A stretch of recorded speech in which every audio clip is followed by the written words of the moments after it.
사랑하고 축복합니다. 8월 4일 목요일입니다. 오늘도 거룩하신 주님과 함께 동행하는 복된 하루가 되시기를 간절히 소원합니다. 오늘 말씀은 섞이지 마십시오 라는 제목으로 함께 말씀을 나누고자 합니다. 오늘 본문 말씀은 레위기 19장 19절에서 37절까지 말씀입니다. 말씀 봉독합니다. 너희는 내 규례를 지킬지어다. 내 가축을 다른 종류와 교미시키지 말며 내 밭에 두 종자를 섞어 뿌리지 말며 두 재료로 직조한 옷을 입지 말지며 만일 어떤 사람이 다른 사람과 정혼한 여종 곧 아직 속량되거나 해방되지 못한 여인과 동침하여 설정하면 그것은 책망을 받을 일이니 그러나 그들은 죽음을 당하지는 아니하리니 그 여인이 해방되지 못하였기 때문이니라. 그 남자는 그 속건제물 곧 속건제 순양을 회방문 여호와께로 끌고 올 것이요 제사장은 그가 범한 죄를 위하여 그 속건제의 순양으로 여호와 앞에 속죄할 것이요 그리하면 그가 범한 죄를 사함 받으리라. 너희가 그 땅에 들어가 각종 과목을 심거든 그 열매를 아직 할례 받지 못한 것으로 여기되 곧 3년 동안 너희는 그것을 할례 받지 못한 것으로 여겨 먹지 말 것이요 넷째 해에는 그 모든 과실이 거룩하니 여호와께 드려 찬송할 것이며 다섯째 해에는 그 열매를 먹을지니 그리하면 너희에게 그 소산이 풍성하리라. 나는 너희의 하나님 여호와이니라. 너희는 무엇이든지 피째 먹지 말며 점을 치지 말며 술법을 행하지 말며 머리카락을 둥글게 깎지 말며 수염끝을 손상하지 말며 죽은 자 때문에 너희의 살에 문신하지 말며 문의를 놓지 말라. 나는 여호와이니라. 네 딸을 더럽혀 창녀가 되게 하지 말라. 음행이 전국에 퍼져 죄악이 가득할까 하노라. 내 안식일을 지키고 내 성소를 귀히 여기라. 나는 여호와이니라. 너희는 신접한 자와 박수를 믿지 말며 그들을 추종하여 스스로 더럽히지 말라. 나는 너희의 하나님 여호와이니라. 너는 샘머리 앞에서 일어서고 노인의 얼굴을 공경하며 내 하나님을 경외하라. 나는 여호와이니라. 거류민이 너희의 땅에 거류하여 함께 있거든 너희는 그를 학대하지 말고 너희와 함께 있는 그 거류민을 너희 중에서 나은 자같이 여기며 자기같이 사랑하라. 너희도 애굽 땅에서 거류민이 되었었느니라. 나는 너희의 하나님 여호와이니라. 너희는 재판할 때나 길이나 무게나 양을 잴 때에 불의를 행하지 말고 공평한 저울과 공평한 추와 공평한 에바와 공평한 흰을 사용하라. 나는 너희를 인도하여 애굽 땅에서 나오게 한 너희의 하나님 여호와니라. 너희는 내 모든 규례와 내 모든 법들을 지켜 행하라. 나는 여호와이니라. 아멘. 오늘 말씀 제목 섞이지 마십시오 라는 제목입니다.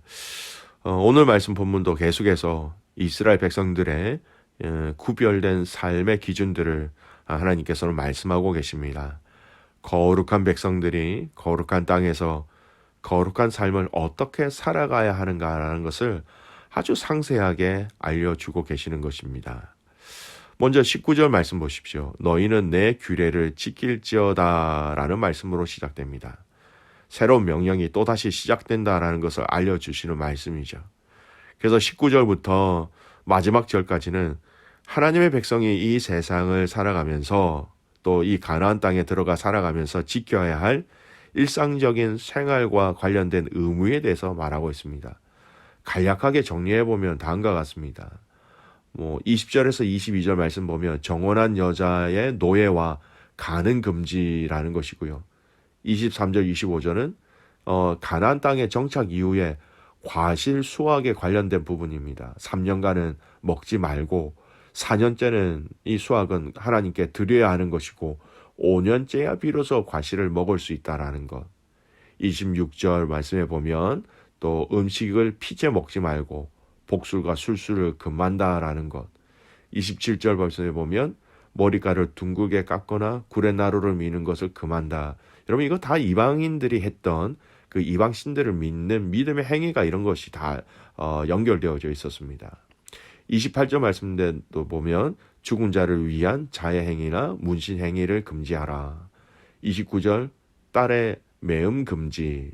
30절 안식일 준수 성소에 대한 공경하라. 31절 신접한 자 박수자 추종하지 말라. 32절 노인에 대한 공경과 하나님 경외에 대한 부분들. 33절에서 34절 말씀에 보면 타국인들에 대한 압제를 하지 말라라는 것이죠. 타국인들을 학대하지 말라. 너희가 애굽일 때 계기 때를 생각해 보아라는 것입니다. 36절, 35절 말씀에 보면 재판이나 상거래할 때 불의를 행하지 말고 공평한 도량형을 사용하라. 이런 아주 구체적인 삶의 내용들을 아주 구체적으로 말씀하고 계십니다. 네, 여러분, 이렇게 자세하게 구체적으로 말씀하시는데 우리는 왜 하나님이 이렇게 하라고 하셨는지라는 이 질문에 답을 할 수 있어야 합니다. 그냥 이렇게 말씀하셨기 때문에 이렇게 해야 돼라는 어떤 기계적인 순종은 여러분 그렇게 오래 가지 못합니다. 그 이유와 그 목적을 정확하게 알 때 힘써 지켜낼 수 있는 것이죠. 오늘 그 이유를 19절 말씀을 통해서 좀 살펴보고자 합니다. 19절 말씀 보십시오. 너희는 내 규례를 지킬지어다 내 가축을 다른 종류와 교미시키지 말며 내 밭에 두 종자를 섞어 뿌리지 말며 두 재료로 직조한 옷을 입지 말지며. 여러분 이 19절의 말씀은 혼합을 금지한다라는 의미가 핵심입니다. 그러니까 이 혼합 금지 그리고 이 19절 이후부터 오늘 읽었던 이 본문의 모든 말씀들은 자세히 살펴보면 이방인들, 가나안 땅, 애굽 사람들이 살았던 그 라이프 스타일이 내가 하나님께서 말씀하시는 그 거룩 위한 삶에 혼합되지 말라라는 그런 핵심적인 의미가 바로 이겁니다. 먼저 이 혼합 금지에 대한 부분들을 뭘 얘기하고 있으십니까? 19절 말씀에 보면 육축의 다른 종류와 교합하지 말라. 또 밭에 두 종자를 섞어 뿌리지 말라. 두 재료로 직조한 옷을 입지 말라라는 것입니다. 자세히 살펴볼게요. 육축을 다른 종류와 이렇게 교합하지 말라라는 것, 즉 소와 소, 양과 양의 교미를 의미하는 것이 아니라 아예 그 종류가 다른 것, 즉 소와 양, 소와 염소, 양과 염소끼리 등을 교미하지 말라라는 것입니다.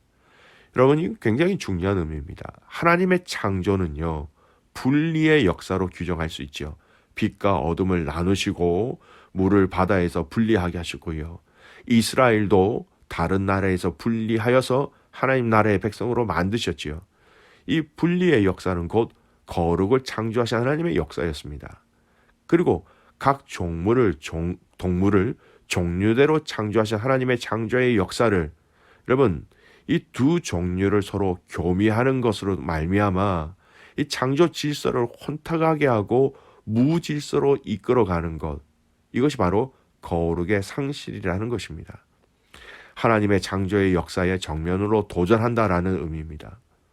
모든 것을 잡스럽게 섞는데 익숙한 이방 백성들과는 달리 거룩한 나라로 부름받은 하나님의 백성들에게는 하나님께서 분리하시고 거룩하게 하신 이 창조 질서를 지키고 보존할 책임이 있다라는 것입니다.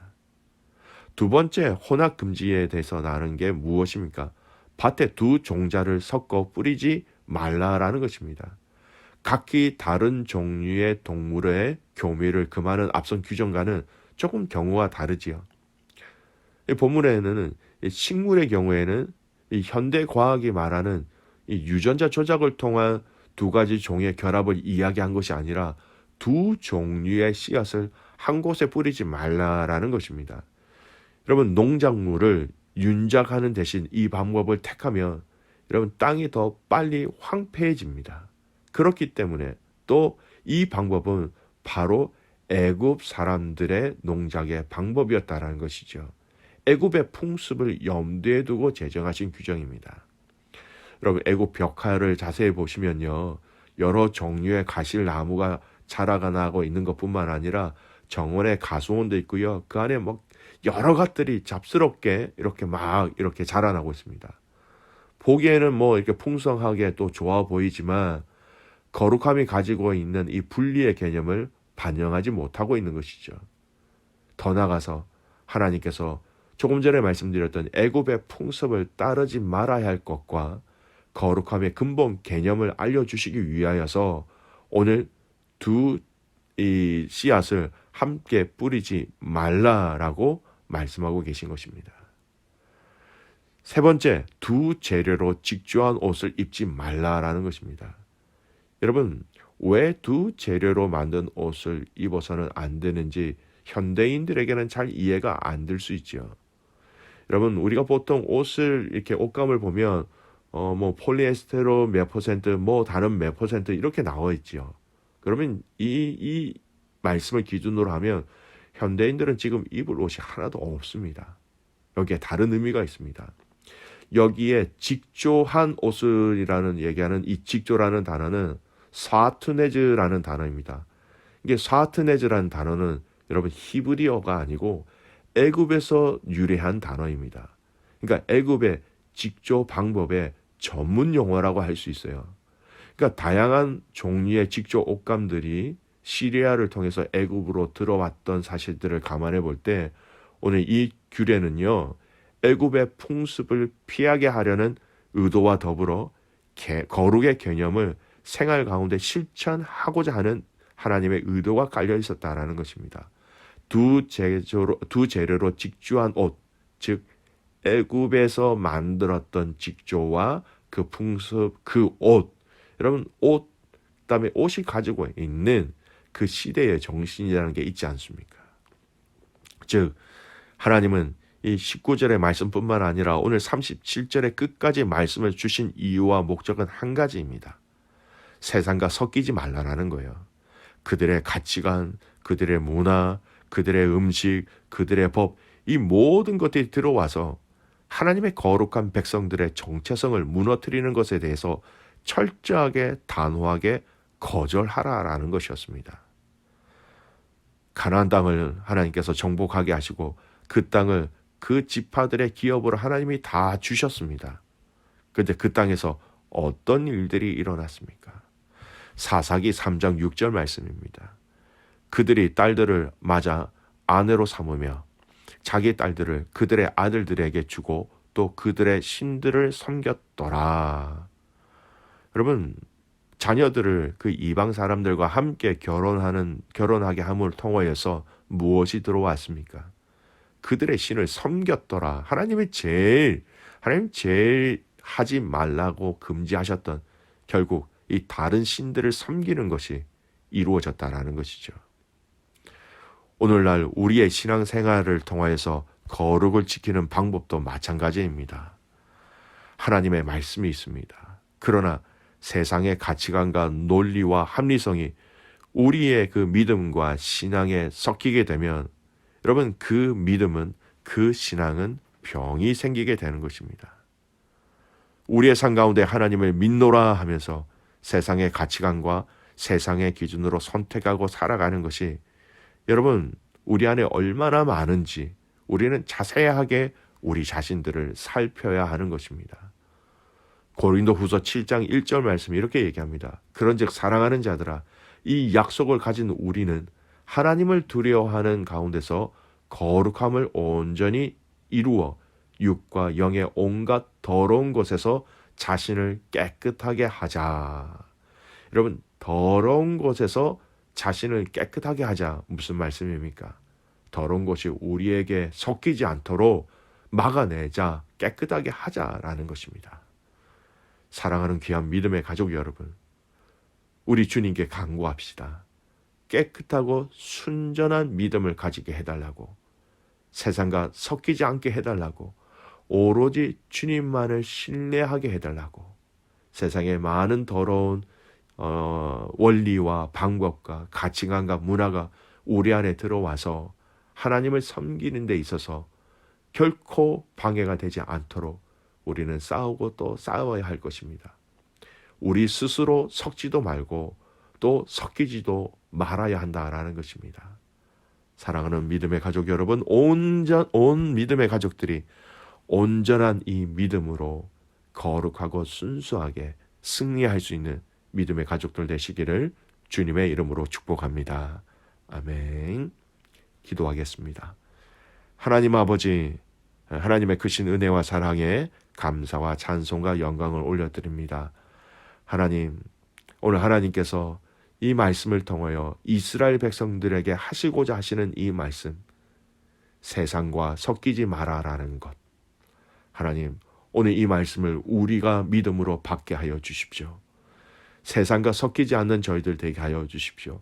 세상 속에서 살아가지만 섞이지 않고 거룩을 지키며 믿음을 지키며 하나님 나라를 위해서 온전하게 자신을 깨끗하게 할 수 있는 믿음의 성도들의 삶이 되게 하옵소서. 사랑하는 우리 12학년 아이들 또 우리의 자녀들이 하나님 앞에서 온전함으로 승리하게 하시고 이 트라이얼 기간에 마음과 육체를 강건하게 하여 주셔서 하나님 온전함으로 하나님께 영광 올려드릴 수 있는 귀한 믿음의 아이들 되게 하여 주시옵소서. 오늘 이 하루도 하나님 거룩한 순결한 신부로 살아가는 우리의 삶이 되기를 간절히 소원하옵고 살아서 역사하시는 예수 그리스도의 이름으로 감사하며 기도드리옵나이다. 아멘.